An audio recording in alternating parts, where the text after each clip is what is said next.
الحمدللہ رب العالمین، الصلاۃ والسلام علی اشرف الانبیاء والمرسلین۔ اعوذ باللہ من الشیطان الرجیم، بسم اللہ الرحمن الرحیم۔ اسلامی ارتقاء کے سفر کے چوتھی قسط کے ساتھ آپ کی خدمت میں حاضر ہیں۔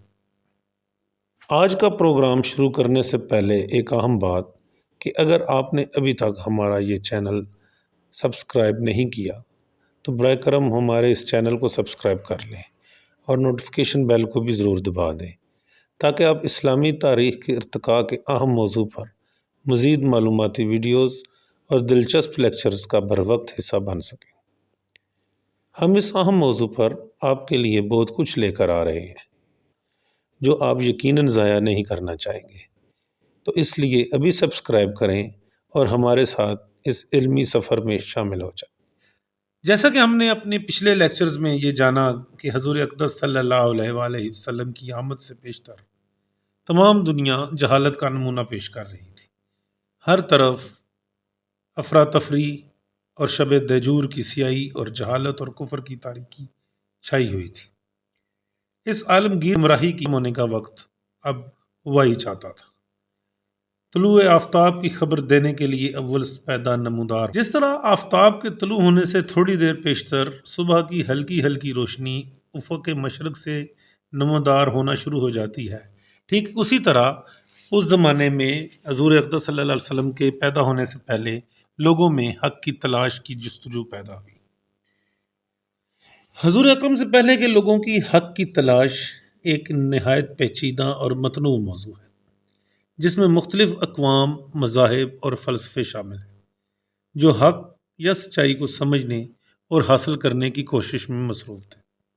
ان اقوام اور معاشروں میں مختلف انداز اور ذرائع سے حق کی جستجو کی گئی اور ان کے نظریات کو مختلف ناموں اور طریقوں سے پیش کیا گیا۔ جیسا کہ ہم نے پچھلی اقساط میں اس چیز کا جائزہ لیا کہ حضور اکرم صلی اللہ علیہ وآلہ وسلم سے پہلے عرب معاشرہ بنیادی طور پر جاہلیت کے دور سے گزر رہا تھا۔ وہ لوگ کثرت پرستی یعنی کہ پولیتھیزم کے پیروکار تھے اور مختلف دیوتاؤں کی پوجا کرتے تھے۔ کعبہ شریف میں کئی بت رکھے گئے تھے اور اللہ کی وحدانیت کا تصور بہت کم تھا۔ تاہم کچھ لوگ جنہیں حنفاء کے کہا جاتا ہے وہ حضرت ابراہیم علیہ السلام کی تعلیمات پر عمل پیرا تھے اور وہ اس طرح واحد خدا کی عبادت کرتے تھے۔ اس زمانے میں حضور اقدس صلی اللہ علیہ وسلم سے پہلے یہودی اور عیسائی معاشرے بھی موجود تھے جو توحید پر مبنی ادیان کے پیروکار تھے۔ یہودیوں کا مذہب حضرت موسیٰ علیہ السلام کی شریعت پر مبنی تھا، جبکہ عیسائی حضرت عیسیٰ علیہ السلام کی تعلیمات پر عمل پیرا تھے۔ ان دونوں مذاہب میں حق کی تلاش اللہ کی رضا اور احکام پر عمل کے ذریعے کی جاتی تھی اور انبیاء کی تعلیمات کو حق کی روشنی سمجھا جاتا تھا۔ یونانی فلسفیوں جیسے سقراط، افلاطون اور ارسطو نے بھی حق کی تلاش کو اپنے فلسفیانہ نظامات کا مرکزی موضوع بنایا۔ سقراط نے سوالات کے ذریعے حق کی تلاش کی کوشش کی، جبکہ افلاطون نے حق کو مثالی دنیاؤں میں موجود سمجھا، جبکہ ارسطو نے مشاہدے اور تجربات کے ذریعے حقیقت کی تلاش کی۔ فارس کے لوگ حضرت زرتشت کی تعلیمات کے پیروکار تھے جو حق اور باطل کی جنگ کو دنیا کی بنیادی حقیقت کے طور پر دیکھتے تھے۔ زرتشتی مذہب میں دو طاقتوں کا تصادم، اہورا اور مزدا یعنی کہ روشنی اور حق، اور اہریمن یعنی کہ اندھیرے اور باطل یعنی کہ حق اور باطل کی جنگ کا ایک تصور پیش کیا گیا۔ اسی طرح بر صغیر پاک و ہند میں ہندو اور بدھ مت کے پیروکار بھی حق کی تلاش میں مصروف تھے۔ ہندو فلسفے میں ویدک علوم، یوگا اور گیان کے ذریعے سچائی کی جستجو کی جاتی تھی، جبکہ بدھ مت میں بدھ کے تعلیمات، مراقبہ اور معرفت کے ذریعے حق کو سمجھنے کی کوشش کی جاتی تھی۔ صائبین بھی ایک ایسے گروہ تھے جن کا تذکرہ قرآن کریم میں آیا ہے۔ ان کے متعلق زیادہ معلومات تو موجود نہیں، مگر یہ بھی حق کی تلاش میں اللہ کی عبادت کرتے تھے اور بعض روایات کے مطابق یہ حضرت ابراہیم علیہ السلام کے پیروکار تھے۔ اس میں کچھ لوگ ان تمام مذاہب سے الگ حضرت ابراہیم علیہ السلام کے توحیدی عقائد پر قائم تھے، جن کو حنفا کہا جاتا تھا۔ یہ لوگ بت پرستی سے اجتناب کرتے تھے۔ ان کا ماننا تھا کہ حق صرف ایک خدا کی عبادت میں ہے، اور وہ اسی وقت کے رائج مذاہب سے الگ رہتے تھے۔ یہ مختلف اقوام اور معاشرتیں حضور اکرم صلی اللہ علیہ وآلہ وسلم سے پہلے حق کی تلاش میں اپنی اپنی روایات اور فکری نظامات کے ذریعے مصروف عمل تھی، لیکن حضور اکرم صلی اللہ علیہ وآلہ وسلم کی آمد نے حق کی ایک مکمل اور جامع تشریح پیش کی، جو کہ اسلام کی شکل میں سامنے آئی۔ اب سوال یہ پیدا ہوتا ہے کہ آخر یہ حنفا لوگ کون تھے؟ یہ وہ لوگ تھے جو حضور اکرم صلی اللہ علیہ وآلہ وسلم کی بعثت سے پہلے توحید پر ایمان رکھتے تھے اور حضرت ابراہیم علیہ السلام کی تعلیمات پر عمل پیرا تھے۔ یہ لوگ جاہلیت کے دور میں بھی بت پرستی سے اجتناب کرتے اور واحد خدا یعنی کہ اللہ کی عبادت پر یقین رکھتے تھے۔ حنفا کا لفظ حنف سے ماخوذ ہے، جس کا مطلب ہے سیدھے راستے پر چلنے والا یا توحید کی طرف مائل ہونے والا۔ قرآن مجید میں حضرت ابراہیم علیہ السلام کو بھی حنف کہا گیا ہے، کیونکہ وہ اللہ کی وحدانیت پر ایمان رکھتے تھے۔ توحید پر ایمان حنفا کی ایک اہم خوبی ہے۔ ان کا بنیادی عقیدہ یہ تھا کہ اللہ ایک ہے اور وہی عبادت کے لائق ہے۔ وہ جاہلیت کے دور میں بھی بتوں کی پوجا سے دور رہتے تھے۔ حضرت ابراہیم علیہ السلام کی تعلیمات کی پیروی کرتے اور خود کو حضرت ابراہیم علیہ السلام کی ملت سے منسوب کرتے تھے اور ان کے توحید پر مبنی تعلیمات کو درست سمجھتے تھے۔ عرب معاشرے میں جہاں اکثریت بت پرست تھی، حنفا نے ہمیشہ اس کی مخالفت کی اور کعبے کے گرد موجود بتوں کی پوجا سے دور رہے۔ حنفا نے اپنی زندگی میں سچائی، انصاف اور اخلاقی اقدار کو اہمیت دی اور اپنی روحانی تطہیر کے لیے عبادات میں مشغول رہے۔ اسلام سے قبل کے دور میں کچھ مشہور افراد کو حنفا کے طور پر جانا جاتا تھا۔ ان میں سے چند اہم ناموں پر روشنی ڈالتے ہیں۔ زید بن عمرو بن نفیل حضرت عمر بن خطاب رضی اللہ تعالیٰ عنہ کے چچا تھے اور جاہلیت کے دور میں بت پرستی کو چھوڑ کر حضرت ابراہیم علیہ السلام کے دین کی پیروی کرنے لگ گئے تھے۔ وہ اللہ کی وحدانیت پر ایمان رکھتے تھے اور کعبہ میں بتوں کی عبادت کے خلاف تھے۔ ان کا قول مشہور ہے کہ میں اس دین پر ہوں جو ابراہیم علیہ السلام کا دین تھا۔ ورقہ بن نوفل حضرت خدیجہ رضی اللہ تعالیٰ عنہا کے چچا زاد بھائی تھے۔ وہ عیسائی مذہب کے بہت بڑے عالم تھے اور توحید پر ایمان رکھتے تھے۔ جب حضور اکرم صلی اللہ علیہ وآلہ وسلم پر پہلی وحی نازل ہوئی تو حضرت خدیجہ رضی اللہ تعالیٰ عنہا انہیں ورقہ بن نوفل کے پاس لے گئی، جنہوں نے آپ صلی اللہ علیہ وآلہ وسلم کی نبوت کی تصدیق کی۔ قص بن سعدہ ایک مشہور خطیب اور شاعر تھے جو توحید کے قائل تھے۔ وہ عربوں میں اللہ کی وحدانیت کے بارے میں گفتگو کرتے تھے اور ان کے اقوال اور اشعار توحید کے عقیدے کی عکاسی کرتے ہیں۔ عبداللہ بن جدان بھی عرب کے مشہور سرداروں میں سے تھے اور اپنی سخاوت کے لیے جانے جاتے تھے۔ وہ بھی بت پرستی کو رد کرتے اور اللہ کی وحدانیت پر ایمان رکھتے تھے۔ زید بن عمر نہ تو یہود و نصارہ کا مذہب اختیار کیا، نہ بت پرستی کی۔ خون اور مردہ جانوروں کو اپنے اوپر حرام کیا، قطع رحم اور خون ریزی سے پرہیز کیا۔ اور جب بھی کوئی شخص ان سے دریافت کرتا کہ وہ کس مذہب کے پیروکار ہیں تو وہ جواب دیتے کہ میں رب ابراہیم کی پرستش کرتا ہوں۔ اس زمانے کے کہنوں اور منجموں نے یہ بھی کہنا شروع کر دیا کہ ملک عرب میں جلد ہی ایک عظیم الشان نبی پیدا ہونے والا ہے اور بہت جلد اس کی حکومت بھی ظاہر ہوا چاہتی ہے۔ ملک عرب میں جیسا کہ ہم نے بیان کیا پہلے کہ یہودی بھی آباد تھے اور نصارہ بھی۔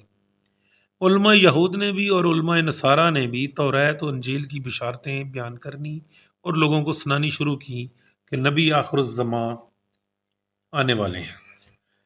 چند روز کے لیے ملک یمن پر شاہ حبش کا قبضہ ہو گیا۔ عبد المطلب کے زمانے میں بھی یمن کا علاقہ شاہ حبش کی ماتحت تھا۔ اس زمانے میں شاہ حبش کی جانب سے ابراہ الاشرم یمن کا صوبے دار مقرر کیا گیا۔ اس نے یمن میں ایک مب تیار کیا اور اہل عرب کو ترغیب دی کہ بجائے کعبہ کے یمن کے اس مندر کا رخ کیا کریں، لیکن اس کو اپنی اس تحریک میں کامیابی نہ ملی، بلکہ ایک عرب نے موقع پا کر اس مندر میں اس کی تذلیل کے لیے پخانہ کر دیا۔ ابراہ نے جوش انتقام میں مکہ پر چڑھائی کی اور اس ارادے سے روانہ ہوا کہ خانہ خدا کو یعنی کہ خانہ کعبہ کو مسمار کر دوں گا۔ اس کی فوج میں ہاتھی بھی تھے، اس لیے مکہ والوں نے اس فوج کا نام اصحاب الفیل اور اس سال کا نام عام الفیل رکھا۔ مکہ کے قریب پہنچ کر ابراہ نے جب قیام کیا تو قریش مکہ اس فوج کے آنے کی خبر سن کر خوف زدہ ہوئے، کیونکہ ان میں اس فوج کے مقابلے کی طاقت نہ تھی۔ ابراہ کی فوج نے مکہ والوں کے جانور لوٹ لیے۔ یہاں اس بات پر سب نے مل کر سردار قریش یعنی عبد المطلب سے استدعا کی ابراہ کے پاس جائیں اور بہتری کی کوئی صورت نکالیں۔ چنانچہ عبد المطلب ابراہ کے پاس پہنچے۔ اس نے ان کو عزت و احترام کے ساتھ اپنے پاس بٹھایا اور آنے کا مقصد دریافت کیا۔ عبد المطلب نے کہا کہ آپ کے لشکر نے میرے 40 یا بعض روایات میں آتا ہے کہ 200 اونٹ پکڑ لیے، وہ مجھے واپس کر دیے جائیں۔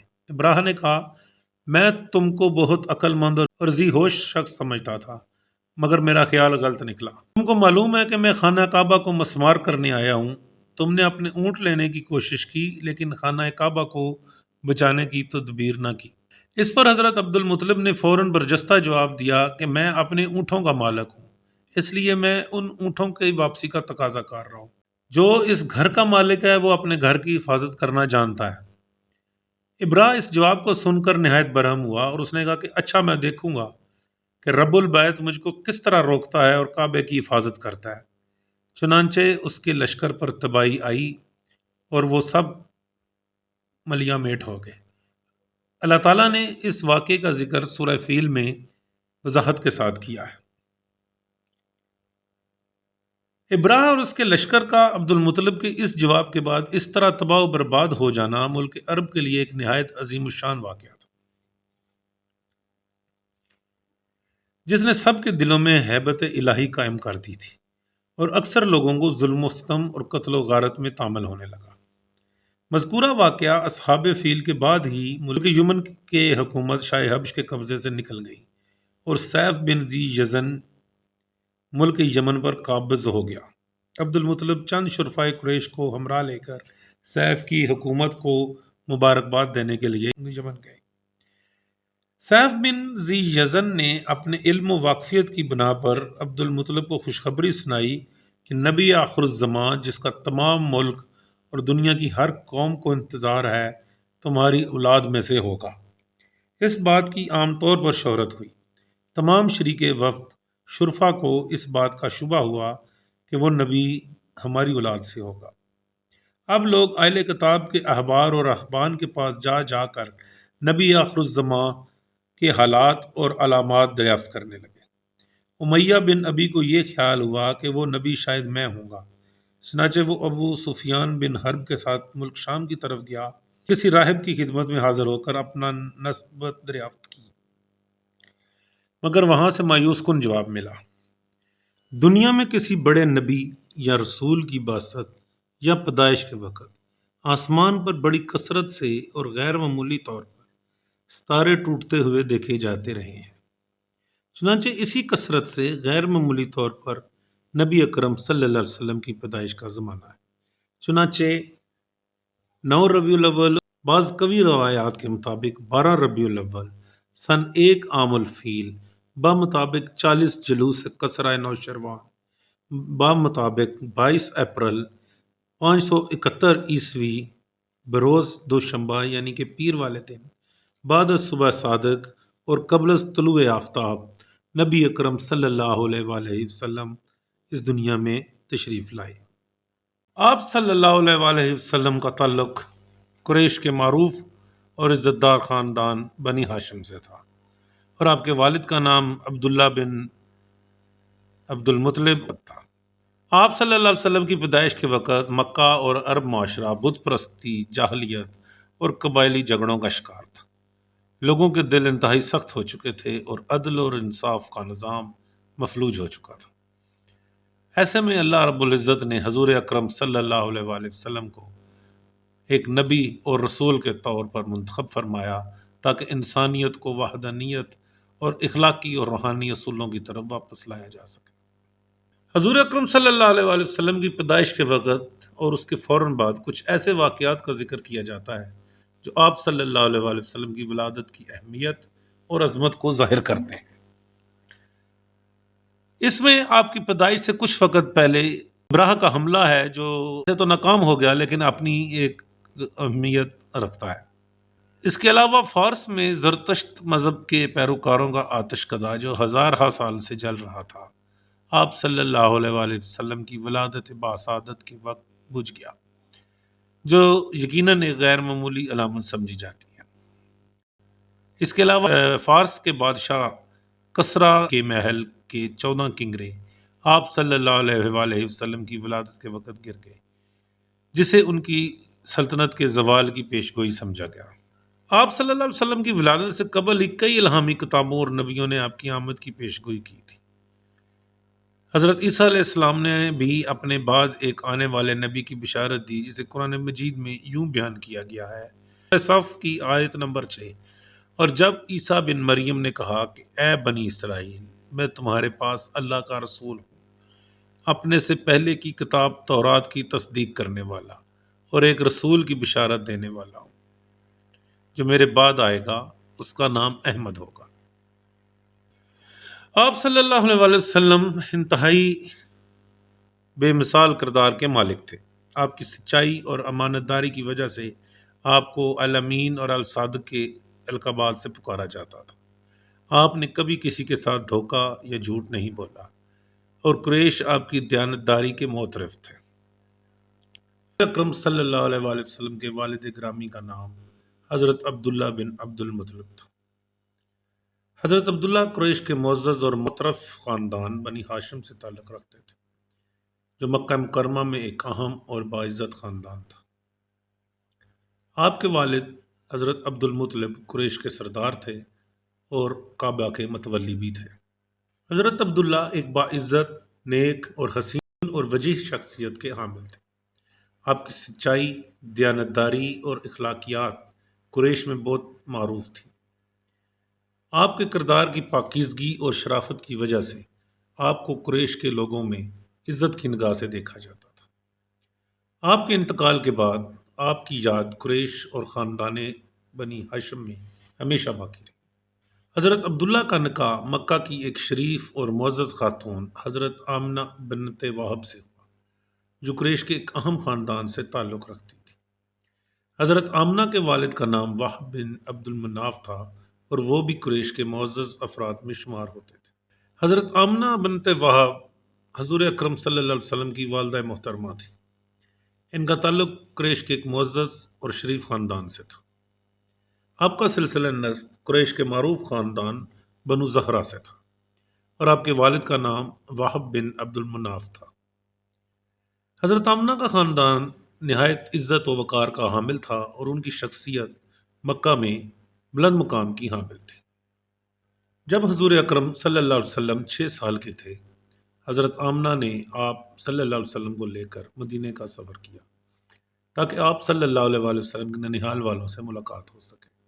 اس سفر کے دوران جب وہ واپس مکہ آ رہی تھی تو مقام ابوا میں حضرت بی بی آمنہ بیمار ہو گئیں، اور وہیں ان کا انتقال ہو گیا۔ اس وقت آپ صلی اللہ علیہ وآلہ وسلم کی عمر مبارک صرف 6 سال تھی، اور اس صدمے نے آپ صلی اللہ علیہ وآلہ وسلم کی زندگی پر گہرا اثر ڈالا۔ حضور صلی اللہ علیہ وسلم اپنی والدہ حضرت بی بی آمنہ سے بہت محبت فرماتے تھے، اور ان کی وفات کے بعد بھی ان کی یاد کو ہمیشہ عزیز رکھتے تھے۔ حضرت آمنہ کا کردار اور ان کی محبت آپ صلی اللہ علیہ وسلم کی ابتدائی زندگی کا ایک اہم حصہ ہے، اور اسلام کی تاریخ میں ان کا ذکر محبت اور احترام کے ساتھ کیا جاتا ہے۔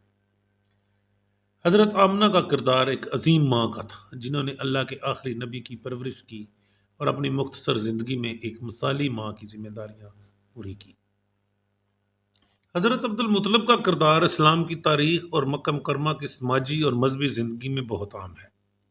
آپ حضور اکرم صلی اللہ علیہ وآلہ وسلم کے دادا اور قریش کے قبیلے کے معزز سردار تھے۔ حضرت عبد المطلب بن ہاشم قریش کے اہم ترین رہنماؤں میں شمار ہوتے ہیں اور کعبہ کی نگہبانی و خدمت آپ کے ذمہ تھی۔ آپ کا کردار اسلامی تاریخ میں نہایت مضبوط، ایمان، اعلیٰ اخلاق اور بصیرت کا آئینہ دار تھا۔ آپ نے قریش کے سماجی ڈھانچے اور مذہبی اقدار میں گہرا اثر ڈالا۔ آپ کا اصلی نام شیبہ تھا، لیکن بعد میں آپ کو عبد المطلب کے نام سے جانا گیا۔ ہم نے پچھلی قسط میں پہلو پر روشنی ڈالی تھی کہ وہ کیا محرکات تھے جن کی بنا پر حضرت عبد المطلب کا نام شیبہ سے ان کی کنیت عبد المطلب زیادہ مشہور۔ حضرت عبد المطلب کو کعبہ کی دیکھ بھال اور حاجیوں کو پانی فراہم کرنے کی ذمہ داری ملی ہوئی تھی۔ حاجیوں کو پانی پلانے اور ان کی میزبانی کے فرائض نہایت عزت اور دیانتداری سے انجام دیتے تھے، اور اسی کی وجہ سے آپ کو قریش میں بلند مقام حاصل تھا۔ حضرت عبد المطلب کی زندگی اہم واقعہ زمزم کے کنویں کی دوبارہ کھدائی ہے۔ کعبہ کے قریب زمزم کا کنواں نبی اکرم حضرت اسماعیل علیہ السلام کے وقت سے منسوب تھا، لیکن وقت گزرنے کے ساتھ ساتھ یہ کنواں دفن ہو گیا تھا۔ حضرت عبد المطلب نے ایک خواب دیکھا جس میں انہیں کنویں کو دوبارہ کھودنے کا اشارہ ملا۔ آپ نے اس خواب کے بعد کنواں کھودنے کا فیصلہ کیا اور بڑی محنت کے بعد زمزم کے پانی کو دوبارہ نکالا۔ یہ واقعہ نہایت اہم ہے کیونکہ زمزم آج بھی دنیا بھر کے مسلمانوں کے لیے برکت اور مقدس پانی کا ذریعہ ہے۔ زمزم کے کنویں کی اصل حضرت اسماعیل علیہ السلام سے ہے کہ جب وہ اور ان کی ماں ہاجرہ علیہ السلام مکہ کے صحرائے لقودق میں پیاس سے بےتاب ہوئے تو اللہ تعالیٰ کے حکم سے وہاں پانی کا چشمہ نمودار ہوا۔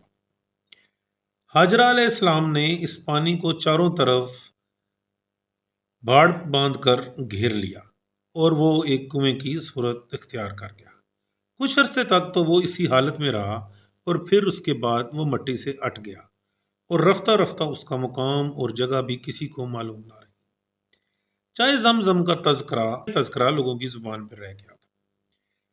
جب مکہ کے عنان حکومت عبد المطلب کے ہاتھ میں آیا اور سقایت الحاج کا کام ان کے ذمہ لگایا گیا تو انہوں نے چائے زمزم کا پتہ و مقام تلاش کرنا شروع کر دیا۔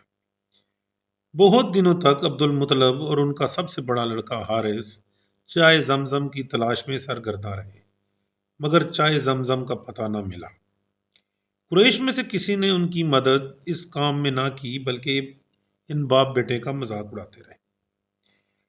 ایک روز عبد المطلب نے خواب میں چائے زمزم کا نشان دیکھا اور کھودنا شروع کیا۔ یہ وہ مقام تھا جہاں اصاف اور نائلہ دو بت رکھے ہوئے تھے۔ یہ دو بدبخت لوگ تھے جنہوں نے خانہ کعبہ کے اندر زنا کیا تھا اور اللہ تعالیٰ نے ان کو عذاب ان کے اوپر بھیجا اور انہیں کو پتھر کا بنا دیا۔ قریش مانے ہوئے اور لڑنے کو تیار ہو گئے۔ وہ پتھر یا دو بت جو ادھر پڑے تھے اصاف اور نیلا، ان کو ہٹانے نہیں دے رہے تھے۔ یہ صرف دو ہی شخص باپ بیٹے تھے، کوئی مددگار اور معاون ان کا نہ تھا، تاہم یہ غالب ہوئے اور کنواں کھودنے کے کام میں مصروف رہے۔ اس وقت عبد المطلب نے اپنی تنہائی کو محسوس کیا اور منت مانی کہ اگر اللہ تعالیٰ مجھ کو 10 بیٹے عطا کرے اور پانی کا چشمہ بھی نکل آئے تو میں سے ایک کو اللہ کے نام پر قربان کر دوں گا۔ چنانچہ چند روز کی محنت کے بعد چشمہ نکل آیا اور اللہ تعالیٰ نے عبد المطلب کو 10 بیٹے بھی عطا کیے۔ چائے زمزم کے نکل آنے سے قریش میں عبد المطلب کا سکہ بیٹھ گیا اور سب ان کی سرداری اور بزرگی کے قائل ہو گئے۔ جب عبد المطلب کے بیٹے جوان ہو گئے تو انہوں نے اپنی منت پوری کرنے کا فیصلہ کیا اور سب بیٹوں کو لے کر کعبہ میں تشریف لے گئے۔ حبل کے سامنے قرعہ اندازی کی۔ اتفاق کی بات کہ قرعہ کا تیر سب سے چھوٹے بیٹے عبداللہ کے نام نکلا، جو عبد المطلب کے سب سے زیادہ عزیز تھا۔ عبد المطلب چونکہ اپنی نظر کو پورا کرنا چاہتے تھے اور مجبوراً عبداللہ کو ہمراہ لے کر قربان گاہ کی طرف چلے۔ عبداللہ کے تمام بھائیوں، بہنوں اور قریش کے سرداروں نے مطلب کو اس حرکت یعنی عبداللہ کے ذبح کرنے سے باز رکھنا چاہا، مگر عبد المطلب نہ مانے۔ آخر بڑی بحث و مباحثے کے بعد یہ معاملہ سجا نہمی کہنہ کی طرف رجوع کیا گیا۔ اس نے یہ فیصلہ دیا کہ تمہارے ہاں ایک آدمی کا خون بہا 10 اونٹ ہے، بس تم ایک طرف 10 اونٹوں کو ذبح کرو اور قرہ عبداللہ کے نام پر آئے تو 10 اونٹ اور بڑھا کر 20 اونٹ عبداللہ کے بالمقابل رکھو اور پھر قرہ ڈالو۔ اس طرح ہر مرتبہ 10 اونٹ بڑھاتے جاؤ یہاں تک کہ قرہ اونٹوں کے نام پر آ جائے۔ چنانچہ ایسے ہی کیا گیا اور قرہ عبداللہ ہی کے نام نکلتا رہا، یہاں تک کہ جب اونٹوں کی تعداد 100 ہو گئی تب اونٹوں کے نام قرہ آیا۔ عبد المطلب نے اپنے دل کی تسکین کے لیے 2 مرتبہ پھر قرہ ڈالا اور اب ہر مرتبہ اونٹوں ہی کے نام قرہ نکلا۔ وہ 100 اونٹ ذبح کیے گئے اور عبداللہ کی جان بچ گئی۔ اس وقت سے ایک آدمی کا خون بہا قریش میں 100 اونٹ مقرر ہوئے۔ عبد المطلب کے کل 13 بیٹے اور 6 بیٹیاں پیدا ہوئیں، جن کا شجرہ نسب ہم نے پچھلی قسط میں آپ سے بیان کیا ہے۔ عام الفیل سے چند روز پیشتر عبد المطلب نے اپنے بیٹے عبداللہ کی شادی قریش کے معزز گھرانے میں آمنہ بنت وہب سے کر دی تھی۔ اس وقت عبداللہ کی عمر 24 سال کی تھی۔ اس موقع پر عبد المطلب نے حالہ بنت وہب سے جو آمنہ کی رشتہ دار تھی اپنی شادی کی تھی۔ اسی حالہ بنت وہب کے بطن سے حضرت حمزہ رضی اللہ تعالیٰ عنہ پیدا ہوئے تھے۔ شادی کے چند روز بعد عبد المطلب نے عبداللہ کو ایک تجارتی قافلے کے ساتھ بغرض تجارت ملک شام کی طرف روانہ کیا۔ واپسی میں عبداللہ بیمار ہو کر مدینہ میں اپنے رشتہ داروں کے یہاں ٹھہر گئے اور اپنی بیماری کا حال باپ کے پاس لکھ بھیجا۔ مکہ میں جب عبداللہ کی بیماری کا حال عبد المطلب کو معلوم ہوا تو انہوں نے اپنے بڑے بیٹے حارث کو عبداللہ کی خبر گیری اور مکہ میں بحفاظت واپس لانے کے لیے بھیجا۔ حارث کے مدینہ پہنچنے سے پہلے ہی حضرت عبداللہ وفات پا گئے اور اپنے رشتہ داروں کے قبرستان بنو نجار کے قبرستان میں مدفون ہو گئے۔ حارث نے واپس آ کر یہ روح فرسا اور جاں گسل خبر عبد المطلب کو سنائی۔ عبداللہ نے اپنے بعد چند اونٹ، چند بکریاں اور ایک لونڈی ام ایمن ترکا چھوڑا تھا۔ ان کی بیوی حضرت آمنہ حاملہ تھی اور نبی اکرم صلی اللہ علیہ وسلم ابھی اپنی ماں کی شکم مادر میں ہی تھے کہ یتیم ہو گئے۔ آپ صلی اللہ علیہ وسلم کے والد عبداللہ کی عمر 25 سال کی تھی کہ وہ فوت ہو گئے۔ واقعہ اصحاب فیل کے 52 یا 55 روز کے بعد آپ صلی اللہ علیہ وآلہ وسلم اس دنیا میں تشریف لائے۔ ماں نے حیام حمل ہی میں خواب میں دیکھا تھا کہ کسی نے آ کر ان کو کہا کہ جو بچہ تیرے پیٹ میں ہے اس کا نام احمد ہے، اس لیے ماں نے آپ کا نام احمد رکھا، جبکہ آپ کے دادا عبد المطلب نے آپ کا نام محمد رکھا۔ ابو الفدا کی روایت کے موافق لوگوں نے تعجب کے ساتھ عبد المطلب سے دریافت کیا کہ اپنے خاندان کے مروجہ ناموں کو چھوڑ کر یہ نیا نام کیوں اختیار کیا؟ تو عبد المطلب نے جواب دیا کہ اس لیے کہ میرا پوتا دنیا بھر کی ستائش و تعریف کا شان قرار پائے۔ ابن سعد رضی اللہ تعالیٰ عنہ سے مروی ہے کہ جب رسول اللہ صلی اللہ علیہ وسلم پیدا ہوئے تو آپ کے ساتھ کچھ علائش نہ تھی، جیسے کہ عمومی طور پر جو بچے اس دنیا میں پیدا ہوتے ہیں ان کے ساتھ ہوتی ہے۔ آپ صلی اللہ علیہ وآلہ وسلم کے پیدا ہوتے ہی نوشیروان کے محل میں سخت زلزلہ پیدا ہوا اور اس کے محل کے 14 کنگرے گر گئے اور استخر کا مشہور آتش کدہ دفتن بجھ گیا۔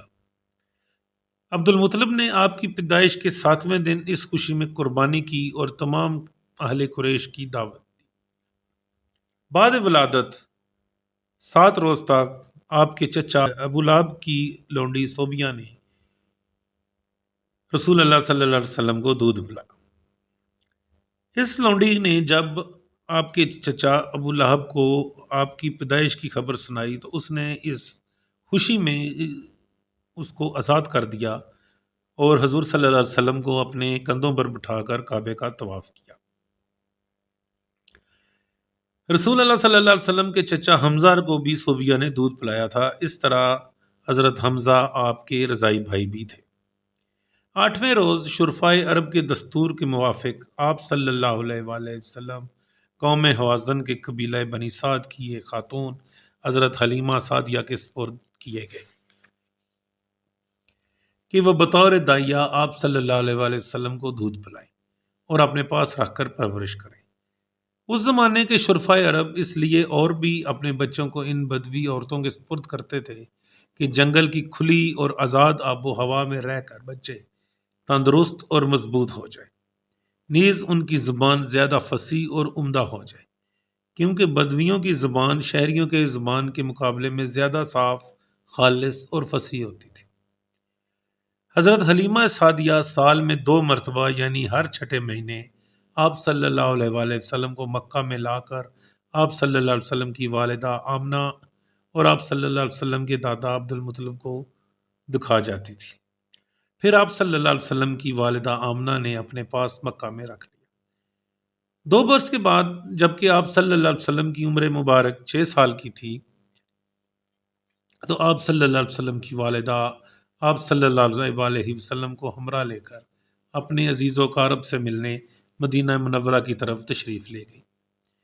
1 مہینہ رہ کر وہ وہاں سے ابوا میں پہنچ کر حالت مسافری میں ان کا انتقال ہو گیا اور آپ صلی اللہ علیہ وآلہ وسلم کی پرورش اور نگرانی کا کام آپ صلی اللہ علیہ وسلم کے دادا عبد المطلب نے اپنے ذمہ لے لیا۔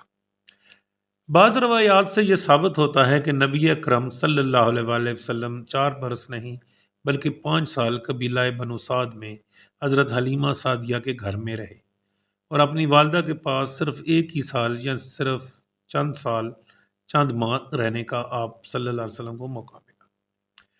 آپ صلی اللہ علیہ وآلہ وسلم کی عمر مبارک قریباً 5 سال کی تھی اور آپ صلی اللہ علیہ وسلم اپنے رضاعی بھائی بہنوں اور بنی سعد کے دیگر ہم عمر لڑکوں کے ساتھ گھر سے باہر بکریاں چرا رہے تھے کہ واقعہ شق صدر وقوع پذیر ہوا۔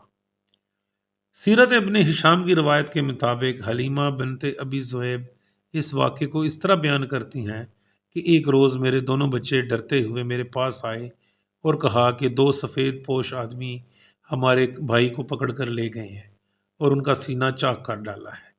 میں اور میرا شوہر حارث بن عبد العزا دونوں اس مقام پر گئے، دیکھا کہ خوف کے مارے آپ کا رنگ پھک ہے۔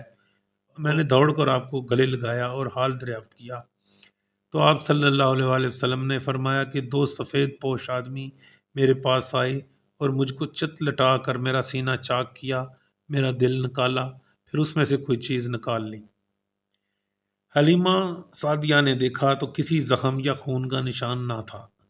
انہوں نے یہ سمجھ کر کہ اس لڑکے پر کسی جن وغیرہ کا کوئی اثر ہو گیا ہے، آپ صلی اللہ علیہ وآلہ وسلم کو دیر تک اپنے پاس رکھنا مناسب نہ سمجھا اور آپ صلی اللہ علیہ وآلہ وسلم کو اپنی والدہ کے پاس مکہ میں لا کر تمام کیفیات سنا دی اور اپنا خیال ظاہر کیا کہ اس لڑکے پر شاید کسی جن کا اثر ہو گیا ہے۔ آمنہ نے سن کر فرمایا کہ نہیں، فکر کی کوئی بات نہیں، میرا یہ بیٹا دنیا میں عظیم الشان مرتبہ پانے اور غیر معمولی انسان بننے والا، یہ ہر آفت اور ہر صدمے سے محفوظ رہے گا اور اللہ تعالیٰ اس کی حفاظت کرے گا، کیونکہ جب یہ میرے پیٹ میں تھا تو ایام حمل میں نے بہت سی بشارتیں خواب میں فرشتوں سے سنی اور اس کی بہت سی کرامات دیکھی۔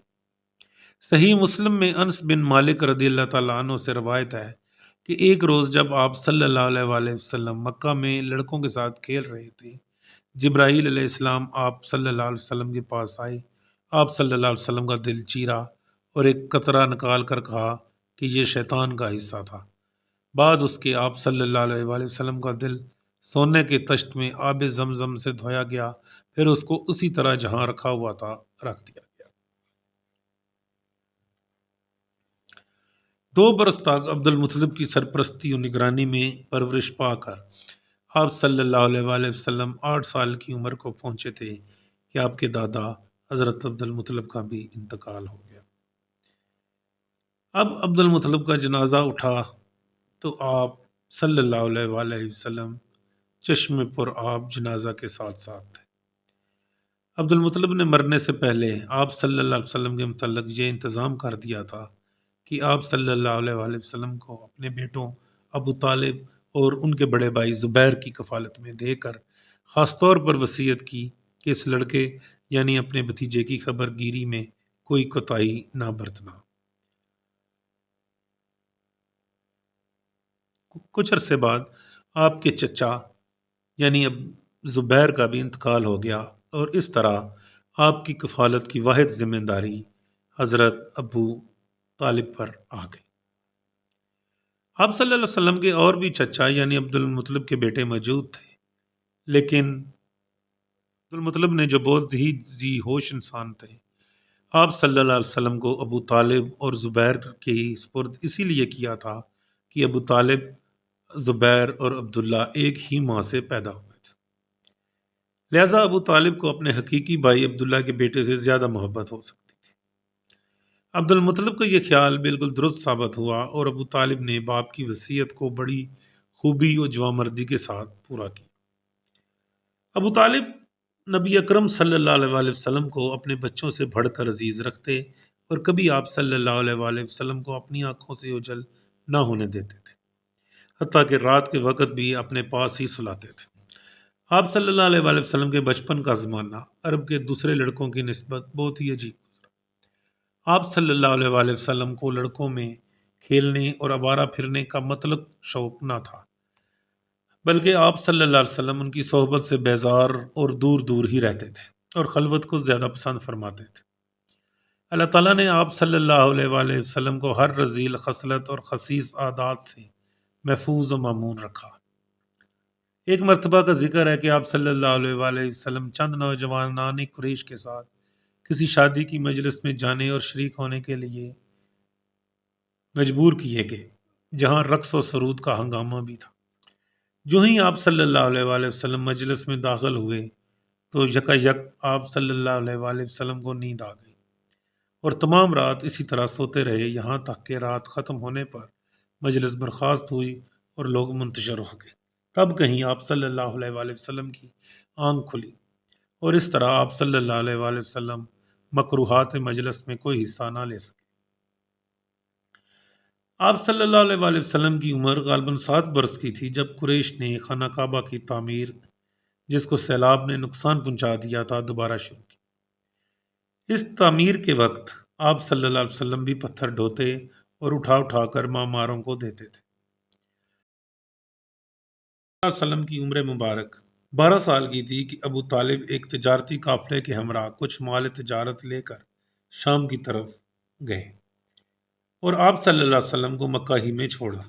چونکہ آپ صلی اللہ علیہ وسلم ابو طالب کی کفالت میں آ کر ہم وقت ان کے ساتھ رہتے تھے، اس جدائی کو برداشت نہ کر سکے۔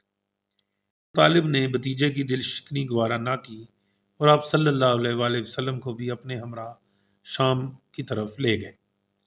ملک شام کے جنوبی حصے میں ایک مقام بصرہ ہے۔ جب قافلہ وہاں پہنچا تو ایک عیسائی راہب نے، کا نام بحیرہ تھا، اس نے آپ صلی اللہ علیہ وسلم کو دیکھا اور پہچان لیا کہ یہی نبی آخر الزماں ہے۔ بحیرہ ابو طالب کے پاس آیا اور کہا کہ تمہارا یہ بھتیجا نبی مبعوث ہونے والا ہے، اس کے اندر وہ تمام علامات موجود ہیں جو نبی آخر الزماں کے متعلق تورات و انجیل میں لکھی ہیں، لہٰذا مناسب یہ ہے کہ تم اس کو آگے نہ لے جاؤ اور یہودیوں کے ملک میں داخل نہ ہونا، مبادا کہ اس کو گزند نہ پہنچے۔ ابو طالب نے بحیرہ راہب کی یہ باتیں سن کر اپنا مال جلدی جلدی وہیں فروخت کیا، اور آپ صلی اللہ علیہ وسلم کو لے کر مکہ مکرمہ واپس آ گئے۔ ابو طالب کو باوجود اس کے کہ ملک شام کے شہروں میں داخل نہیں ہوئے، اس سفر میں بہت منافع ہوا۔ ایک روایت میں یہ بھی مذکور ہے کہ ابو طالب نے بحیرہ راہب کی باتیں سن کر آپ صلی اللہ علیہ وسلم کو وہیں سے مکہ کی طرف واپس بھجوا دیا، اور خود قافلے کے ہمراہ آگے چلے گئے۔ آگے بڑھنے سے پہلے ایک اہم بات، اگر آپ کو ہماری یہ گفتگو پسند آ رہی ہے اور آپ ہمارے اس معلوماتی سفر کا حصہ بننا چاہتے ہیں تو ابھی ہمارے اس چینل کو سبسکرائب کر لیں، اور ساتھ ہی نوٹیفیکیشن بیل کو دبانا مت بھولیں، تاکہ آپ کو ہماری نئی آنے والی ویڈیوز اور لیکچرز کی اپڈیٹس بر وقت ملتی رہیں۔ ہم امید کرتے ہیں کہ آپ یقیناً اسلامی تاریخ کے ارتقاء کے اس دلچسپ موضوع پر ہماری ویڈیوز کو دیکھنا ضائع نہیں کرنا چاہیے۔ مقام عکاظ کا میلہ زمانہ جاہلیت میں عربوں کا ایک مشہور تجارتی اور ثقافتی اجتماع تھا۔ یہ میلہ مکہ مکرمہ کے قریب طائف کی وادی میں واقع مقام عکاظ پر منعقد ہوتا تھا، اور عربوں کے سالانہ میلوں میں سے سب سے زیادہ شہرت یافتہ اور سب سے بڑا میلہ تھا۔ یہ میلہ نہ صرف تجارت کے لیے ایک اہم مقام تھا بلکہ عربوں کی ادبی، ثقافتی اور سماجی سرگرمیوں کا بھی مرکز تھا۔ عکاظہ کا میلہ عرب قبائل کے درمیان تجارتی لین دین کا ایک بڑا مرکز تھا، جہاں پر مختلف قبائل کے لوگ اپنے مال و اسباب لے کر آتے تھے اور خرید و فروخت کا سلسلہ ہوتا تھا۔ یہ میلہ اس وقت کے عربوں کی معاشی نظام میں ایک کلیدی کردار ادا کرتا تھا۔ عکاظہ کے میلے کی ایک خاص بات وہاں منعقد ہونے والے شاعری اور خطابات کے مقابلے تھے۔ عرب اپنی شعر و سخن اور فصاحت و بلاغت میں مشہور تھے، اور عکاظہ کا میلہ اس صلاحیت کے اظہار کا ایک بہترین موقع فراہم کرتا تھا۔ نامور شعراء یہاں آ کر اپنا کلام پیش کرتے اور ان کے اشعار پر بحث و مباحثے ہوتے تھے، یہاں تک کہ بعض اشعار کو بہترین قرار دے کر کعبہ کی دیوار پر لٹکا دیا جاتا تھا، جنہیں معلقات کہا جاتا تھا۔ عکاظہ کے میلے میں مختلف قبائل کے سردار جمع ہوتے تھے، اور یہ میلہ انہیں باہمی تنازعات کے حل کا موقع فراہم کرتا تھا، جہاں پر خانہ بندی کی معاہدے، صلح کے مذاکرات اور قبائل کے درمیان رشتہ داریوں کے فیصلے بھی ہوتے تھے۔ عکاظہ کا یہ میلہ عرب ثقافت، رسم و رواج اور تہذیب کے تبادلے کا مرکز تھا۔ عرب قبائل یہاں ایک دوسرے کی ثقافت، لباس، موسیقی اور دیگر فنون کا مشاہدہ کرتے تھے۔ یہ میلہ عرب تہذیب کو یکجا کرنے اور قبائل کے درمیان اتحاد و اتفاق کو فروغ دینے میں مدد فراہم کرتا تھا۔ عرب میلوں میں عکاظ کو ایک مذہبی اور سماجی حیثیت بھی حاصل تھی۔ یہ میلہ حج کے ایام کے قریب منعقد ہوتا تھا، اور حاجیوں کے قافلے بھی یہاں سے گزرتے تھے۔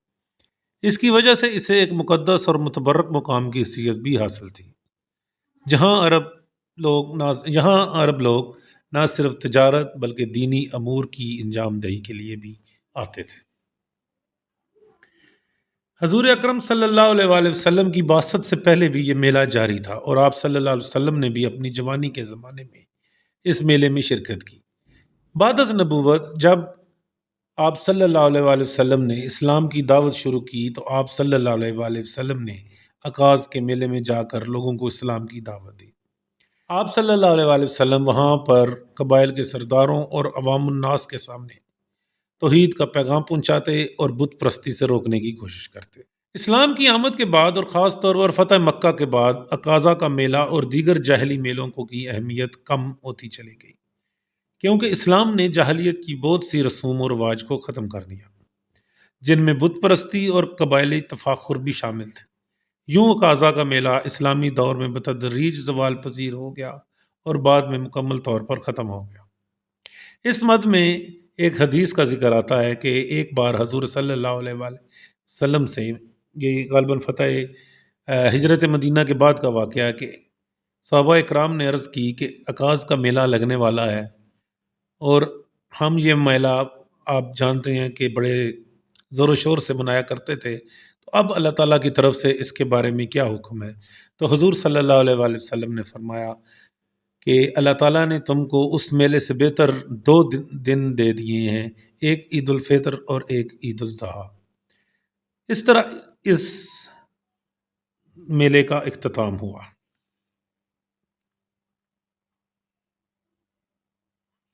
اس طرح پہلے ذکر ہوا کہ مقام عکاظ میں جو میلہ لگتا تھا، اور اس میلے میں مشاعرے منعقد ہوتے، گھڑ دوڑ ہوتی، پہلوانوں کی کشتیاں اور فنون سپاہی کے دنگل بھی ہوتے تھے۔ عرب کے تمام قبائل جنگ جوئی میں حد سے بڑھے ہوئے تھے، اور بات بات پر تلواریں کھنچ جاتی، لہٰذا عکاظہ کے میلے میں کسی معمولی سی بات پر قبیلہ حوزان اور قبیلہ قریش کے درمیان چھیڑ چھاڑ شروع ہو گئی، تو دونوں قبیلوں کے سمجھدار لوگوں نے بات کو بڑھنے نہ دیا اور معاملہ رفع دفع ہو گیا۔ لیکن شرپسند لوگ بھی ہر قوم میں بکثرت پائے جاتے ہیں۔ نتیجہ یہ ہوا کہ معاملہ درست ہونے کے بعد پھر بگڑا اور جنگ و قتال کا بازار گرم ہو گیا۔ یہ لڑائی اگرچہ محرم الحرام میں لڑی گئی، جس مہینے میں لڑائی کرنا سخت گناہ کا کام تھا، اس مہینے میں جاری شدہ لڑائیاں بھی ملتوی ہو جاتی تھیں، مگر یہ لڑائی محرم الحرام میں شروع ہوئی۔ یہ لڑائی 4 بڑی بڑی لڑائیوں کا ایک سلسلہ تھی، اور ہر پہلی لڑائی دوسری لڑائی سے زیادہ سخت و شدید ہوتی تھی، کیونکہ قبیلہ حوزان کے ساتھ قیس الیان کی تمام دوسرے قبائل اور قریش کے ساتھ کنانا کے تمام قبائل یکے بعد دیگرے شامل ہوتے چلے گئے اور اس طرح یہ لڑائی ترقی کر کے قبائل کیس اور قبائل کنانا کی لڑائی بن گئی۔ آخر چوتھی لڑائی نہایت ہی سخت اور زبردست لڑائی تھی، جس میں بعض سرداروں نے خود اپنے پاؤں میں اس لیے بیڑیاں ڈلوائی تھی کہ میدان جنگ سے کسی طرح بھی بھاگ نہ سکے۔ چوتھی اور آخری لڑائی میں پہلی مرتبہ نبی اکرم صلی اللہ علیہ وآلہ وسلم بھی مسلح ہو کر شریک کے جنگ ہوئے۔ بنو کنانا میں ہر قبیلے کا سالار جدا جدا تھا، چنانچہ بنو ہاشم کے سردار آپ صلی اللہ علیہ وآلہ وسلم کے چچا زبیر بن عبد المطلب تھے، اور ساری فوج یعنی تمام بنو کنانا کا سپہ سالار اعظم حرب بن امیہ تھا۔ نبی اکرم صلی اللہ علیہ وسلم کی عمر اس وقت 15 سال کی تھی۔ آپ صلی اللہ علیہ وآلہ وسلم کے سپرد یہ خدمت تھی کہ آپ صلی اللہ علیہ وآلہ وسلم اپنے چچاؤں کو تیر اٹھا اٹھا کر دیتے جاتے تھے۔ آپ کو خود کسی سے مقابلے اور قتال کا موقع نہیں ملا۔ اس لڑائی میں اول تو بنو حوازن غالب نظر آتے تھے، مگر بالآخر بنو کنانا غالب اور قبائل کیس مغلوب ہوئے۔ اسی لڑائی سے بنو امیہ اور بنو قریش کی آپسی چپکلش شروع ہو گئی۔ ابن خلدون کی روایت کے مطابق حرب فجار کے وقت آپ صلی اللہ علیہ وآلہ وسلم کی عمر مبارک 10 برس کی تھی۔ صحیح بات یہ ہے کہ حرب الفجار 581 ہجری میں واقع ہوئی اور اس وقت آپ صلی اللہ علیہ وآلہ وسلم کی عمر 15 سال کی تھی۔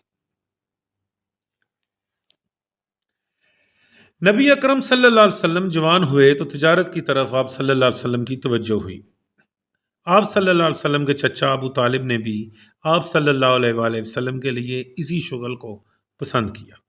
آپ صلی اللہ علیہ وآلہ وسلم تجارتی قافلوں کے ہمراہ مال تجارت لے کر کئی مرتبہ گئے اور ہر مرتبہ منافع ہوا۔ ان سفروں میں لوگوں نے آپ صلی اللہ علیہ وسلم کی دیانت و امانت اور خوش معاملگی کا بغور معائنہ کیا۔ نیز شہر مکہ میں جن لوگوں سے بھی آپ صلی اللہ علیہ وسلم کا معاملہ ہوا، سب ہی نے آپ صلی اللہ علیہ وآلہ وسلم کو بے حد امین، صادق القول، راست کردار اور خوش معاملہ پایا۔ عبداللہ بن ابی الحسمہ رضی اللہ تعالیٰ عنہ ایک صحابی بیان کرتے ہیں کہ بعثت سے پہلے اسی زمانے میں نے نبی اکرم صلی اللہ علیہ وآلہ وسلم سے کوئی بات طے کی۔ ابھی بات ختم نہ ہوئی تھی کہ مجھ کو کسی ضرورت سے دوسری طرف جانا پڑا، اور جاتے ہوئے آپ صلی اللہ علیہ وآلہ وسلم سے کہہ گیا کہ آپ یہیں ٹھہریں، میں ابھی واپس آ کر معاملہ ختم کر دوں گا۔ وہاں سے جدا ہو کر مجھ کو اپنا وعدہ یاد نہ رہا۔ جب تیسرے دن اس طرف کو گزر ہوا تو دیکھا کہ نبی اکرم صلی اللہ علیہ وآلہ وسلم اسی جگہ کھڑے ہیں۔ آپ صلی اللہ علیہ وآلہ وسلم نے مجھ کو دیکھ کر صرف اسی قدر کہا کہ مجھ کو تم نے تکلیف و محنت میں ڈال دیا۔ اسی طرح صاحب رضی اللہ تعالیٰ عنہ ایک صحابی تھے، وہ جب ایمان لائے تو لوگوں نے نبی اکرم صلی اللہ علیہ وآلہ وسلم کی خدمت میں ان کی تعریف بیان کی۔ آپ صلی اللہ علیہ وآلہ وسلم نے فرمایا کہ میں صاحب کو تم سے زیادہ جانتا ہوں۔ صاحب نے عرض کی کہ میرے ماں باپ آپ صلی اللہ علیہ وآلہ وسلم پر قربان ہوں۔ آپ صلی اللہ علیہ وآلہ وسلم ایک مرتبہ تجارت میں میرے شریک رہے تھے، اور آپ صلی اللہ علیہ وآلہ وسلم نے معاملہ ہمیشہ صاف رکھا تھا۔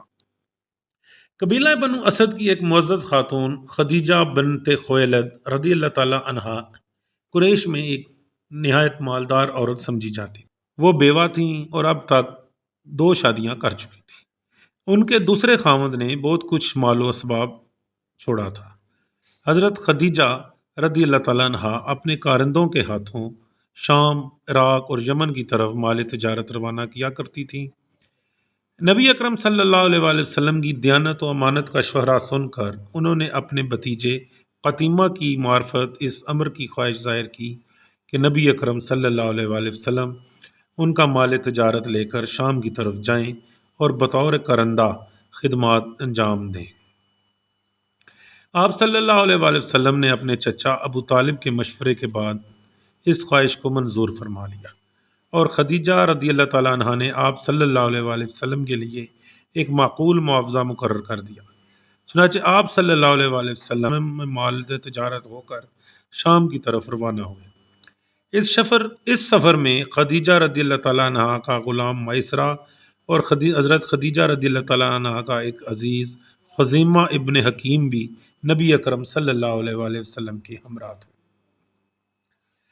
یہ تجارتی قافلہ جس کے ہمراہ آپ صلی اللہ علیہ وآلہ وسلم حضرت خدیجہ الکبریٰ کا مال لے کر روانہ ہوئے تھے، ملک شام میں داخل ہو کر صومعہ کے قریب ٹھہرا۔ اس صومعہ میں ایک راہب رہتا تھا جس کا نام نستورہ تھا۔ نستورہ نے نبی اکرم صلی اللہ علیہ وآلہ وسلم کو دیکھا تو اپنے صومعہ سے بعض کتب سماویہ لے کر حاضر خدمت ہوا۔ اس نے آپ صلی اللہ علیہ وآلہ وسلم کے پاس آ کر آپ صلی اللہ علیہ وآلہ وسلم کے جسم اور چہرہ اقدس کی دیکھ بھال شروع کی۔ کبھی آپ کو دیکھتا، کبھی کتب سماویہ کو پڑھتا اور مقابلہ کرتا اور تجزیہ کرتا۔ اس عجیب کیفیت کو دیکھ کر خزیمہ کے دل میں رشک پیدا ہوا اور اس نے بلند آواز سے یا آل غالب کہا، یعنی آل غالب مدد کو پہنچو۔ یہ آواز سن کر قافلہ کے تمام قریش دوڑ پڑے۔ نستورہ اس طرح قریش کو آتے دیکھ کر وہاں سے بھاگا اور اپنے صومعہ کی چھت پر جا بیٹھا۔ وہاں سے قافلہ والوں کو بتایا کہ خطرے کی کوئی بات نہیں، میں اس شخص کا جو تمہارے ساتھ ہے کتب سماویہ کو دیکھ دیکھ کر معائنہ کر رہا تھا۔ نبی آخر الزماں کی جو جو علامات اور خط و خال ہماری کتابوں میں لکھی ہیں وہ سب اس میں موجود ہے۔ یہ سن کر سب کو اطمینان ہوا۔ اس سفر میں بھی قافلہ کا مال بہت منافع سے فروخت ہوا اور پہلے کی نسبت زیادہ منافع ہوا۔ اسی طرح آپ صلی اللہ علیہ وآلہ وسلم کئی مرتبہ خدیجہ رضی اللہ تعالیٰ عنہ کا مال لے کر بحرین، یمن اور شام کی طرف گئے۔ ہر مرتبہ تجارت میں خوب منافع ہوا۔ آپ صلی اللہ علیہ وآلہ وسلم کی دیانت، امانت، خوش اخلاقی، پاک بازی، شرافت، نجابت وغیرہ حضرت خدیجہ الکبریٰ رضی اللہ تعالیٰ عنہ سے پوشیدہ نہ رہی تھی۔ اگرچہ مکہ کے شرفاء و عمراء میں سے ہر ایک حضرت خدیجہ الکبریٰ سے نکاح کا آرزومند تھا، مگر انہوں نے خود نفیسہ نامی عورت کے ذریعے سے اور باروایت دیگر حضرت عاتقہ بنت عبد المطلب کے ذریعے سے نبی، جو حضور صلی اللہ علیہ وسلم کی پھوپھی بھی ہیں، ان کے ذریعے سے نبی اکرم صلی اللہ علیہ وآلہ وسلم کی خدمت عالیہ میں شادی کا پیغام بھیجا۔ آپ صلی اللہ علیہ وآلہ وسلم کے چچا ابو طالب نے بھی اس رشتے کو منظور فرما لیا۔ ابو طالب ہی نے خطبہ نکاح پڑھا۔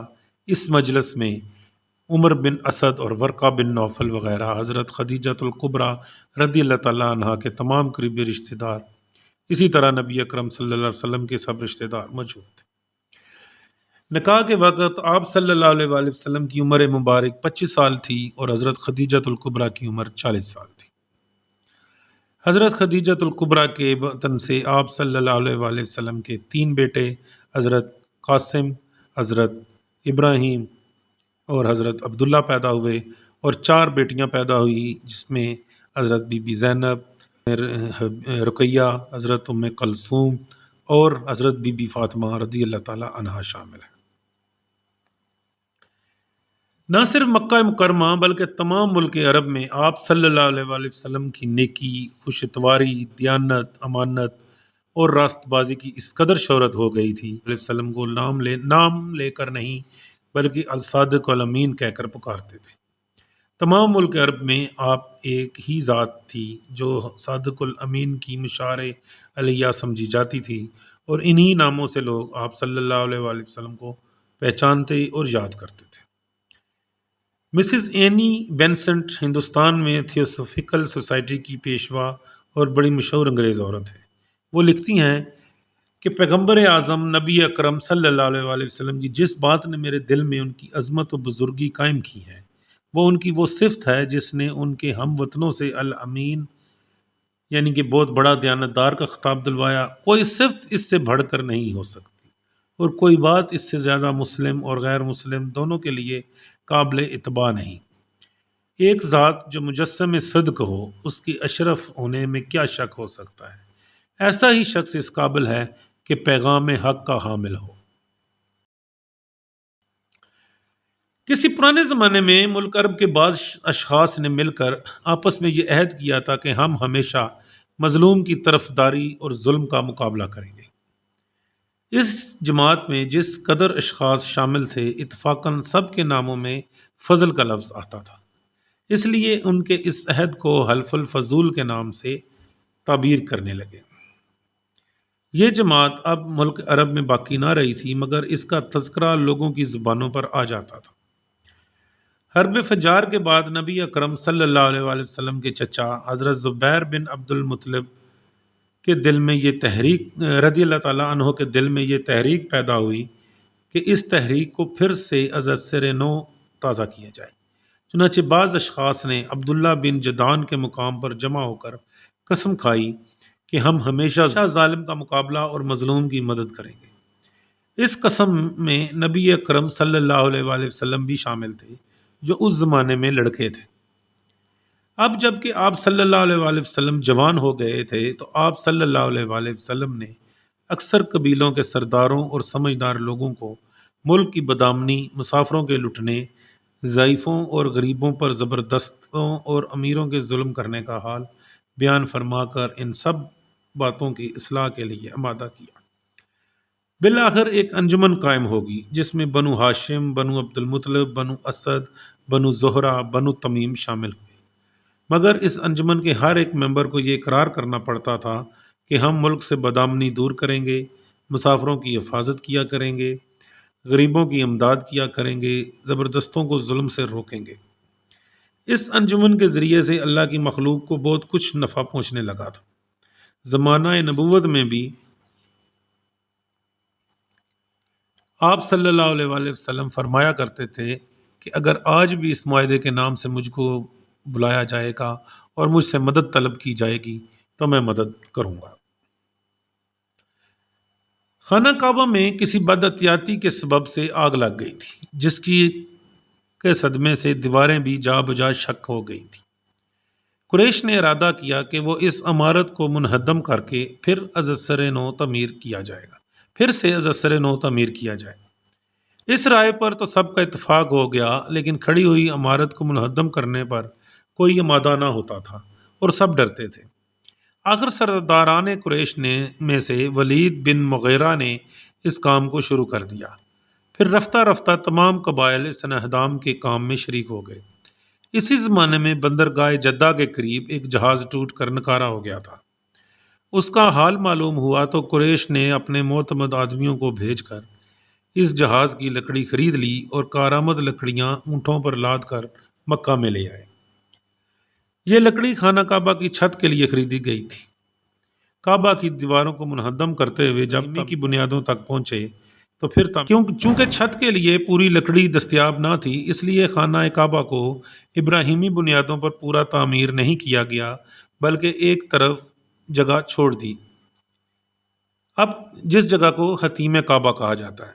اب تعمیر بلند ہوتے ہوتے اس مقام تک پہنچ گئی کہ حجر اسود رکھا جائے۔ قبائل قریش میں ایک سخت فساد اور جنگ عظیم کا سامان پیدا ہو گیا، اور یہ جھگڑا اس بات پر ہوا کہ ہر ایک قبیلے کا سردار یہ چاہتا تھا کہ حجر اسود کو میں اپنے ہاتھ سے رکھوں۔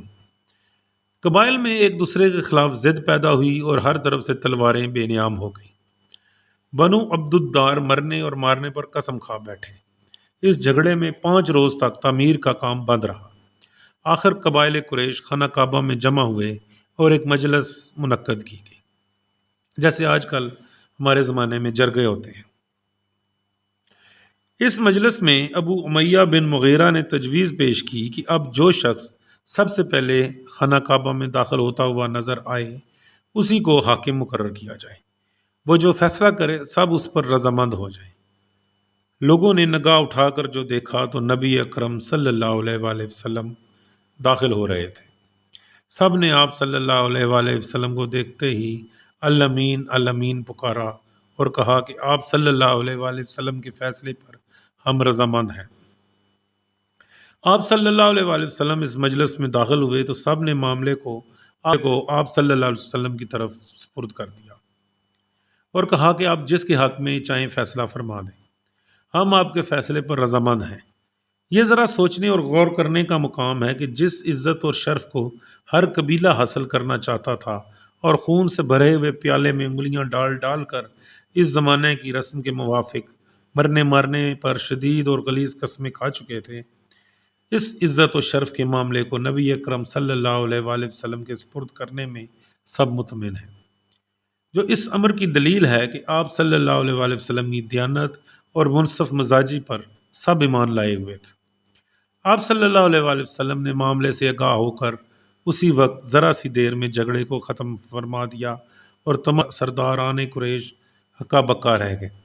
آپ صلی اللہ علیہ وسلم کی ذہانت، قوت فیصلہ اور منصف مزاجی کو دیکھ کر حیران رہ گئے اور سب نے بلا اتفاق مرحبا کی صدائیں بلند کی، احسنت و مرحبا کی صدائیں بلند کی۔ آپ صلی اللہ علیہ وسلم نے اس طرح فیصلہ فرمایا کہ ایک چادر بچھائی، اس پر حجر اسود اپنے ہاتھ سے رکھ دیا، پھر ہر قبیلے کے سردار سے کہا کہ چادر کے کنارے کو پکڑ لو۔ چنانچہ تمام سرداران قریش نے مل کر اس چادر کے کنارے چاروں طرف سے پکڑ کر پتھر کو اٹھایا۔ جب پتھر اس مقام پر پہنچ گیا جہاں اس کو نصب کرنا تھا تو آپ صلی اللہ علیہ وسلم نے چادر سے اٹھا کر وہاں نصب فرما دیا۔ کسی کو کوئی شکایت باقی نہ رہی اور سب آپس میں رضامند رہے۔ اس واقعے میں عتبہ بن ربیعہ بن عبد الشمس، اسود بن مطلب بن اسد بن عبد العزا، ابو حذیفہ بن مغیرہ بن عمر بن مخزوم اور قیس بن عدی السہمی چار شخص بہت پیش تھے اور کسی طرح دوسروں کے حق میں معاملے کو چھوڑنا نہ چاہتے تھے۔ اس فیصلے سے یہ چاروں بہت خوش اور مسرور تھے۔ اگر ملک عرب میں یہ جنگ چھڑ جاتی تو یقیناً یہ ان تمام لڑائیوں سے زیادہ ہیبتناک اور تباہ کن جنگ ثابت ہوتی جو اب تک زمانہ جاہلیت میں ہو چکی تھی۔ جس زمانے میں آپ صلی اللہ علیہ وآلہ وسلم نے اس حجر اسود والے جھگڑے کا فیصلہ فرمایا، اس وقت آپ صلی اللہ علیہ وآلہ وسلم کی عمر پاک 35 سال کے قریب پہنچ چکی تھی۔ آپ صلی اللہ علیہ وسلم کی عزت اور قبولیت مکہ میں غالباً سب پر فائق تھی۔ کوئی آپ صلی اللہ علیہ وآلہ وسلم کا دشمن نہ تھا۔ آپ صلی اللہ علیہ وآلہ وسلم سے محبت کرنے والے اور آپ صلی اللہ علیہ وسلم کو عزت کی نگاہ سے دیکھنے والے بہت تھے۔ آپ صلی اللہ علیہ وسلم کی دانائی، ہوش اتواری، راست کرداری اور دیانت و امانت کا تمام ملک میں چرچا تھا۔ تجارت آپ صلی اللہ علیہ وسلم کا پیشہ تھا اور خدیجہ الکبریٰ رضی اللہ تعالیٰ عنہا سے شادی کرنے کے بعد آپ فارغ البالی سے زندگی بسر فرماتے تھے۔ ایک مرتبہ قحط کے ایام تھے۔ آپ صلی اللہ علیہ وسلم کے چچا ابو طالب عیالدار آدمی تھے۔ ان کی عزت و عظمت بزاری اور سردار بنی ہاشم ہونے کے سبب سے بہت زیادہ تھی، مگر افلاس و تنگی کے ساتھ ان کی گزر اوقات ہوتی تھی۔ نبی اکرم صلی اللہ علیہ وآلہ وسلم نے ابو طالب کی اسرت و تنگی کا حال دیکھ کر اپنے دوسرے چچا عباس بن عبد المطلب رضی اللہ تعالیٰ عنہ سے کہا کہ آج کل قحط کا زمانہ ہے اور ابو طالب کا کنبہ بڑا ہے، مناسب یہ ہے کہ ان کے ایک لڑکے کو آپ اپنے گھر میں لے آئیں اور ایک کو میں لے آؤں، اس طرح ان کا بوجھ ہلکا ہو جائے گا۔ عباس بن عبد المطلب رضی اللہ تعالیٰ عنہ نے اس مشورے کو پسند کیا اور دونوں ابو طالب کی خدمت میں پہنچے اور اپنی خواہش بیان کی۔ ابو طالب نے کہا کہ عقیل کو تو میرے پاس رہنے دو اور باقیوں کو اگر تمہاری خواہش ہے تو لے جاؤ۔ چنانچہ جعفر بن ابو طالب رضی اللہ تعالیٰ عنہ کو تو عباس بن عبد المطلب رضی اللہ تعالیٰ عنہ اپنے گھر لے گئے اور علی بن ابی طالب رضی اللہ تعالیٰ عنہ کو نبی اکرم صلی اللہ علیہ وآلہ وسلم یہ واقعہ اسی سال کا ہے جس سال تعمیر کعبہ ہوئی، یعنی نبی اکرم صلی اللہ علیہ وآلہ وسلم کی عمر مبارک 35 سال کی تھی اور علی بن ابی طالب رضی اللہ تعالیٰ عنہ کی عمر 5 سال کے قریب تھی۔ خدیجۃ الکبریٰ رضی اللہ تعالیٰ عنہ کے بھتیجے حکیم بن حزام کہیں سے ایک غلام خرید کر لائے تھے۔ انہوں نے وہ اپنی پھوپھی حضرت خدیجۃ الکبریٰ رضی اللہ تعالیٰ عنہ کی نظر کیا۔ خدیجۃ الکبریٰ رضی اللہ تعالیٰ عنہ نے اس غلام کو نبی اکرم صلی اللہ علیہ وآلہ وسلم کی نظر کر دیا۔ یہی غلام حضرت زید بن حارث رضی اللہ تعالیٰ عنہ تھے۔ یہ در حقیقت ایک آزاد عیسائی خاندان کے لڑکے تھے، کسی لوٹ مار میں قید ہو کر اور غلام بنا کر فروخت کر دیے گئے تھے۔ کچھ دنوں کے بعد زید رضی اللہ تعالیٰ عنہ کے باپ حارث اور ان کے چچا کعب کو پتہ چلا کہ زید رضی اللہ تعالیٰ عنہ مکہ میں کسی شخص کے پاس بطور غلام رہتے ہیں۔ وہ دونوں مکہ میں آئے اور نبی اکرم صلی اللہ علیہ وآلہ وسلم کی خدمت میں حاضر ہو کر عاجزانہ درخواست پیش کی کہ زید رضی اللہ تعالیٰ عنہ کو آزاد کر کے ہمارے سپرد کر دیجیے۔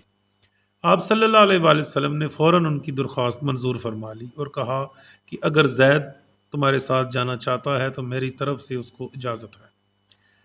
چنانچہ زید رضی اللہ تعالیٰ عنہ کو بلوایا گیا۔ آپ صلی اللہ علیہ وسلم نے حضرت زید سے کہا کہ ان دونوں اشخاص کو تم پہچانتے ہو؟ انہوں نے کہا کہ ہاں، یہ میرے والد اور چچا ہیں۔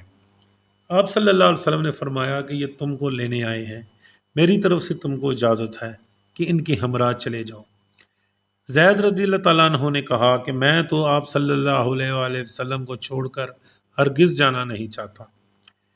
زید رضی اللہ تعالیٰ عنہ کے باپ حارث نے خفا ہو کر زید رضی اللہ تعالیٰ عنہ سے کہا کہ غلامی کو آزادی پر ترجیح دیتے ہو؟ زید رضی اللہ تعالیٰ عنہ نے کہا کہ ہاں، میں نے محمد صلی اللہ علیہ وآلہ وسلم میں وہ بات دیکھی ہے کہ میں اپنے باپ اور تمام کائنات کو بھی ان پر ترجیح نہیں دے سکتا۔ نبی اکرم صلی اللہ علیہ وآلہ وسلم زید رضی اللہ تعالیٰ عنہ کا یہ جواب سن کر اٹھے اور زید رضی اللہ تعالیٰ عنہ کو ہمراہ لے کر فوراً خانہ کعبہ میں گئے اور بلند آواز سے فرمایا کہ لوگوں، گواہ رہو کہ آج سے میں زید کو آزاد کرتا ہوں اور اپنا بیٹا بناتا ہوں، یہ میرا وارث ہوگا اور میں اس کا وارث ہوں گا۔ زید رضی اللہ تعالیٰ عنہ کے باپ اور چچا دونوں اس کیفیت کو دیکھ کر خوش ہو گئے اور زید رضی اللہ تعالیٰ عنہ کو نبی اکرم صلی اللہ علیہ وآلہ وسلم کے پاس بخوشی چھوڑ کر چلے گئے۔ اس روز سے زید رضی اللہ تعالیٰ عنہ بجائے زید بن حارث رضی اللہ تعالیٰ عنہ کے زید بن محمد صلی اللہ علیہ وآلہ وسلم کے نام سے پکارے جانے لگے۔ مگر نبی اکرم صلی اللہ علیہ وآلہ وسلم پر ہجرت کے بعد جب یہ حکم نازل ہوا کہ منہ بولا بیٹا بنانا جائز نہیں، تو زید رضی اللہ تعالیٰ عنہ کو پھر سے زید بن حارث رضی اللہ تعالیٰ عنہ کے نام سے پکارا جانے لگا۔ مگر نبی اکرم صلی اللہ علیہ وآلہ وسلم کی محبت و شفقت زید رضی اللہ تعالیٰ عنہ کے ساتھ وہی رہی جو پہلے تھی، بلکہ اس میں اور بھی اضافہ ہوتا چلا گیا۔ اس واقعے سے اندازہ ہوتا ہے کہ نبوت سے پہلے آپ صلی اللہ علیہ وآلہ وسلم کے اخلاق و خصائل کس قسم کے تھے۔ جب آپ صلی اللہ علیہ وآلہ وسلم کی عمر پاک 32 یا 33 سال کی تھی تو آپ کی توجہ اللہ اور خلوت گزینی کا شوق بڑھ گیا۔ آپ صلی اللہ علیہ وسلم کو ایک روشنی اور چمک سی نظر آیا کرتی تھی اور آپ صلی اللہ علیہ وآلہ وسلم اس روشنی کو دیکھ کر مسرور ہو جایا کرتے تھے۔ اس روشنی میں کوئی صورت یا کوئی آواز نہ تھی۔ عرب کی مشرکانہ مراسم سے آپ صلی اللہ علیہ وآلہ وسلم کو ہمیشہ سے شدید نفرت تھی۔ ایک دفعہ مکہ کے بعض مشرکوں نے کسی جلسے میں آپ صلی اللہ علیہ وآلہ وسلم کے سامنے کچھ کھانا رکھا جو بتوں کے چڑھاوے کا تھا۔ آپ صلی اللہ علیہ وآلہ وسلم نے وہ کھانا زید بن عمر بن نفیل کی طرف سرکا دیا۔ انہوں نے بھی وہ کھانا نہیں کھایا اور مشرکوں کی طرف مخاطب ہو کر کہا کہ ہم بتوں کے چڑھاوے کا کھانا نہیں کھایا کرتے۔ یہ وہی زید بن عمر بن نفیل ہیں جن کے بارے میں پہلے ذکر ہو چکا ہے۔ آپ صلی اللہ علیہ وآلہ وسلم خلوت اور تنہائی کے ساتھ میں قدرت الہیہ پر غور و فکر کیا کرتے تھے اور تمہید و تقدیس الہی میں مصروف رہتے تھے۔ ان مشرکانہ کاموں سے آپ صلی اللہ علیہ وآلہ وسلم بالکل محفوظ اور مجتنب رہے۔ جوں جوں آپ صلی اللہ علیہ وآلہ وسلم کی عمر پاک 40 سال کے قریب ہوتی گئی، تنہائی اور خلوت نشینی بڑھتی گئی۔ اکثر آپ صلی اللہ علیہ وآلہ وسلم ستو اور پانی اپنے ہمراہ لے کر غار حرا میں چلے جاتے اور کئی دن تک وہاں مصروف عبادت اور ذکر الہی میں مشغول رہتے۔ جب ستو اور پانی ختم ہو جاتا تو گھر سے آ کر یہی سامان اور لے جاتے اور پھر جا کر عبادت الہی میں مصروف ہو جاتے۔ غار حرا، کوہ حرا جس کو آج کل جبل النور کہتے ہیں، میں ایک غار تھا۔ مکہ سے 3 میل کے فاصلے پر منا کو جاتے ہوئے بائیں سمت واقع ہے۔ اس غار کا طول 4 گز اور عرض 2.25 گز تھا۔ اس حالت میں آپ صلی اللہ علیہ وآلہ وسلم کو سچے خواب نظر آتے تھے اور جو کچھ صبح کو ہونے اور پیش آنے والے واقعات ہوتے تھے وہ سب آپ صلی اللہ علیہ وآلہ وسلم کو رات میں نظر آ جاتے تھے۔ 7 برس کا زمانہ اسی شوق عبادت اور توجہ اللہ میں گزرا، مگر آخری 6 مہینے میں گویا آپ صلی اللہ علیہ وآلہ وسلم ہمتن عبادت الہی اور غار حرا کی خلوت نشینی ہی میں مصروف رہے اور اسی 6 مہینے میں روائے صادقہ کا سلسلہ بلا انقطاع جاری و ساری رہا۔ اس کے ساتھ ہی ہمارا آج کا سفر اپنے اختتام کو پہنچا۔ اگلی ایک ساتھ میں ہم حضور اقدس صلی اللہ علیہ وآلہ وسلم سے متعلق نئی معلومات لے کر آپ کی خدمت میں حاضر خدمت ہوں گے۔ تب تک کے لیے اللہ حافظ۔